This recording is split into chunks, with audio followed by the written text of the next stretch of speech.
Eruvin Davtzade Amut Bet. Bonjour. Si on regarde les 3 lignes avant la fin du Amut précédent, on commence. Itma, il a été dit au Beth Midrash. Sfina, donc un bateau. Rava Marmutar, les Taltel Bekula. Rava dit on a le droit de porter du bateau, dans tout le bateau.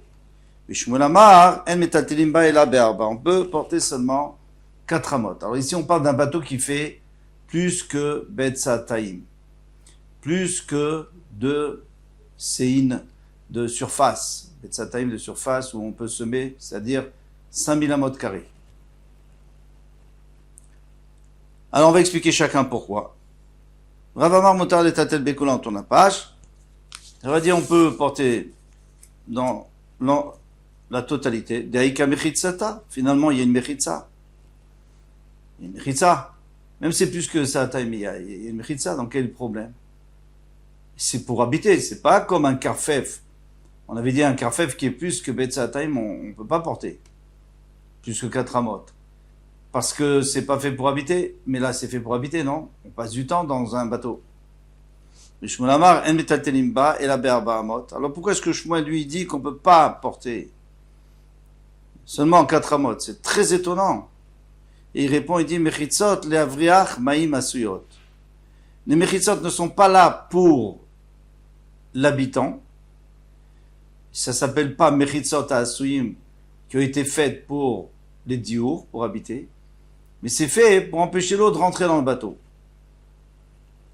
Il faut comprendre ça. Et alors, c'est fait pour que les gens puissent habiter dedans. Parce qu'imaginez-vous que l'eau rentre dans le bateau, on ne pourra pas habiter.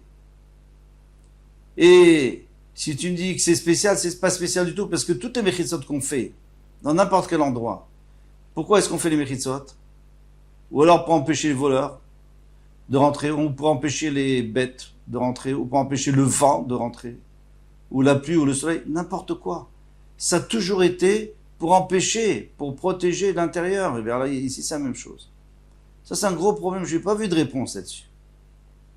J'ai pensé dire que toute la raison pour laquelle on a toujours accepté, d'ailleurs on va le voir encore ici, que si c'est moins que Betzataim, c'est-à-dire c'est petit, quoi, relativement petit, alors peu importe, même si c'est pas, si on n'a pas fait des barrières, on n'a pas fait pour l'habitation, même si c'est juste un enclos, on a le droit de porter. Pourquoi?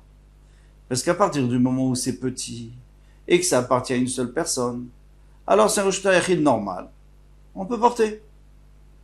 Maintenant, quand c'est trop grand, c'est trop vaste, là, ça a l'air d'un lieu public. Alors, s'il y a une habitation, alors tu vois bien que c'est pas un lieu public. S'il n'y a pas d'habitation, ça a été clôturé juste pour mettre du bois, par exemple, mais il n'y a pas d'habitation. Eh bien, à ce moment-là, ça ressemble un petit peu aux Carmélites. Parce que un lac, eh bien, il est aussi entouré de berges, souvent qui montent, comme par exemple le lac de Tibériade, et pourtant c'est quand même assaut. Pourquoi? Parce que c'est pas un lieu privé, c'est pas un lieu où on habite, c'est un lieu où les gens passent. Pas beaucoup de monde, puisque c'est carmélite, mais il n'y a pas de rabbin, mais les gens passent, c'est un lieu qui est pas particulier à l'habitation. Mais là on peut dire la même chose, c'est que ce bateau, s'il est petit, il n'y a aucun problème. Tout le monde est d'accord, même Shmuel, qu'on a le droit de porter dedans. Parce qu'il est petit et il est fait pour habiter dedans. Mais à partir du moment où il est très vaste, à ce moment-là, il faut que les barrières les barrières, donc les parois du bateau, aient été créées pour l'habitation. Mais en réalité, qui sait si ça a été créé pour l'habitation? Qui dit qu'on va habiter dedans? C'est probable, mais qui dit? Peut-être que c'est un lieu public où les gens vont pas pour faire traverser le fleuve aux gens. Alors, les parois. Alors, toi tu vas dire non, mais les parois. Pourquoi on a fait des parois? C'est pour protéger les gens qui vont habiter dedans. C'est pas vrai. C'est pour empêcher l'eau de rentrer.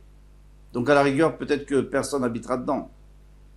Donc c'est pas clair. C'est pas clair du tout que les parois, pardon, pas de barrières, les parois du bateau était créé pour l'habitation à l'intérieur et pour être un lieu privé. Et comme c'est ainsi, eh bien, on ne peut pas compter dessus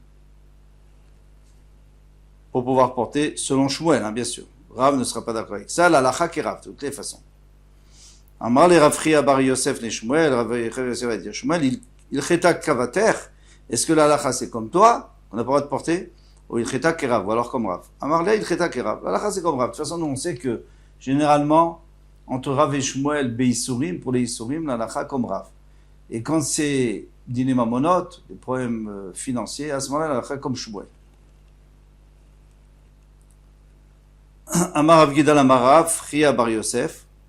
Rav Gidal a dit au nom de Rav Chia bar Yosef, ou modérav shim kafal pia, shen metaltelim ba el arba amot.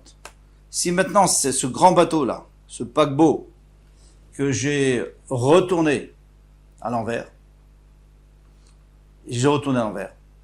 alors j'ai des mechitzot, puisque j'ai les parois qui montent, donc à la rigueur, normalement je devrais pouvoir porter à l'intérieur, parce que je suis dans les mechitzot, et même à l'extérieur, parce qu'on dit goudasik.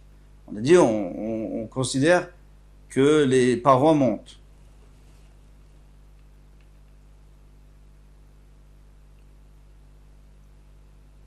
Et Rav lui disait qu'on dit que les parois montent. Alors, Shen metaltelimba et la berba amot. Il a dit que non. Alors, c'est étonnant. La Gemara demande Kefa Alemai, mais pourquoi il a retourné? Il est malade d'Ortartea, si vous voulez habiter en dessous. Il a voulu faire sa maison. Pourquoi pas sous un bateau? C'est sympa. C'est bien protégé. On fait quelques fenêtres où il y a déjà des hublots et c'est tout. Alors, Maïshena Migag Yechidi, qui a la différence avec un toit isolé, dont on avait parlé précédemment, un toit isolé. On ne parle pas vraiment des toits qui sont collés aux autres toits, il y a un problème. Mais un toit isolé, il n'y a aucun problème.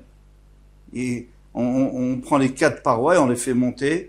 On imagine qu'elles montent, dites Fahim au-dessus, et voilà, on peut porter.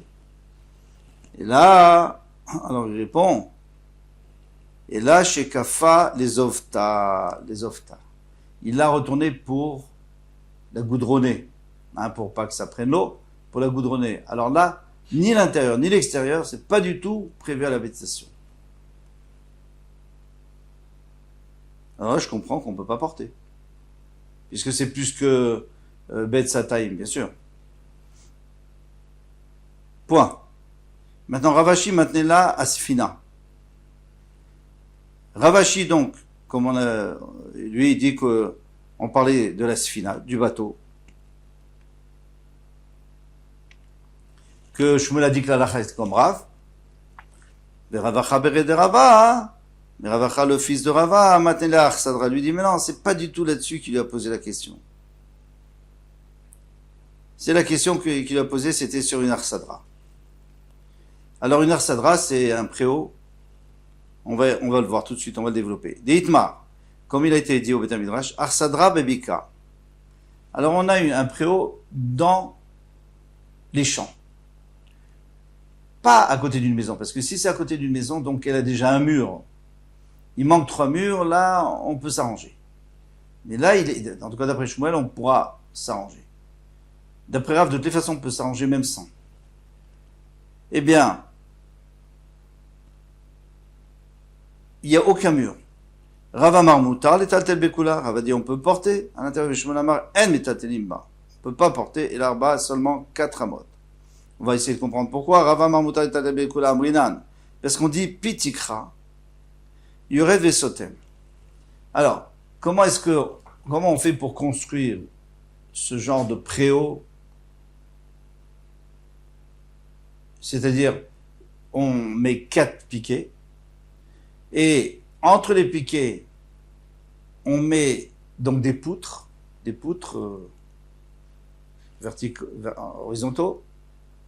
horizontales, on met des poutres, d'un poteau à l'autre, donc ça fait 4 poutres, et dessus, on va mettre du bois ou du tissu, ce qu'on veut.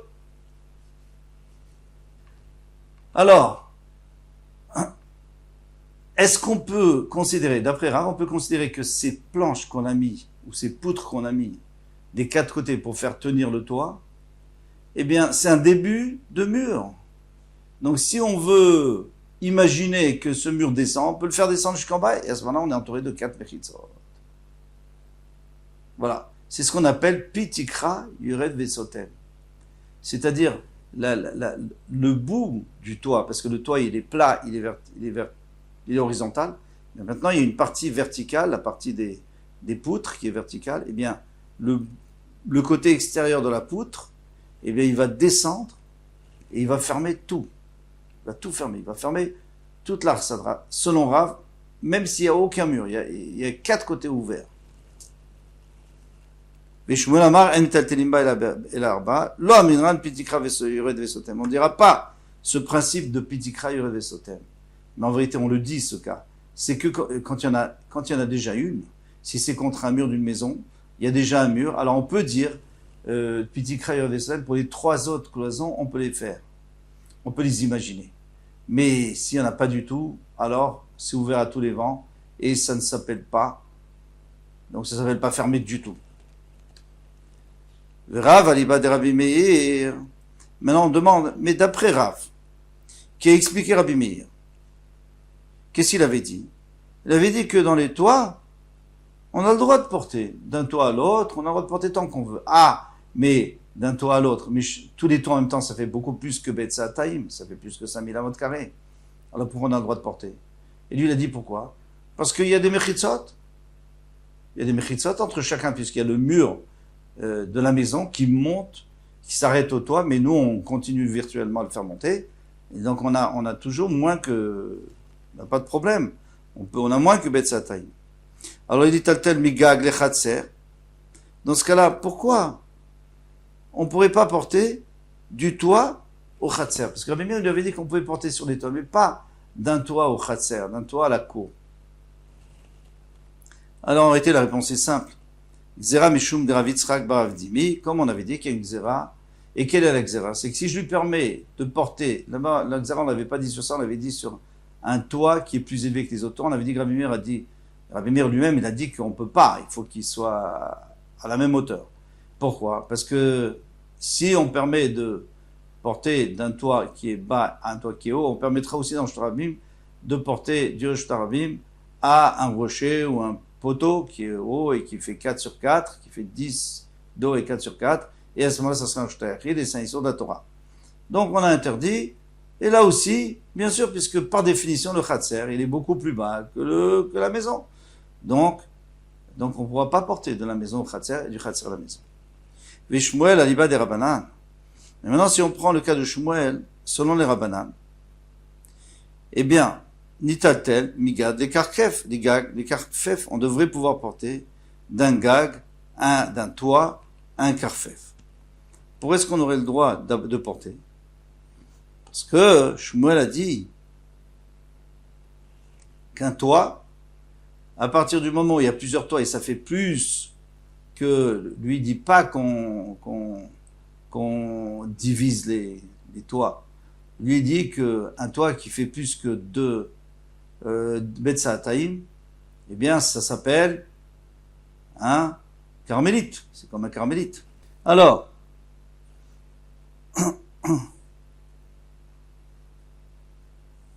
où est-ce qu'on avait vu ça? On avait vu ça hier, il me semble, ou avant-hier, on avait vu que Shmuel lui disait que s'il y avait un toit isolé, et que ce toit isolé, eh bien, il faisait plus que Betsa Taïm, alors il y avait un problème, on ne pouvait pas porter.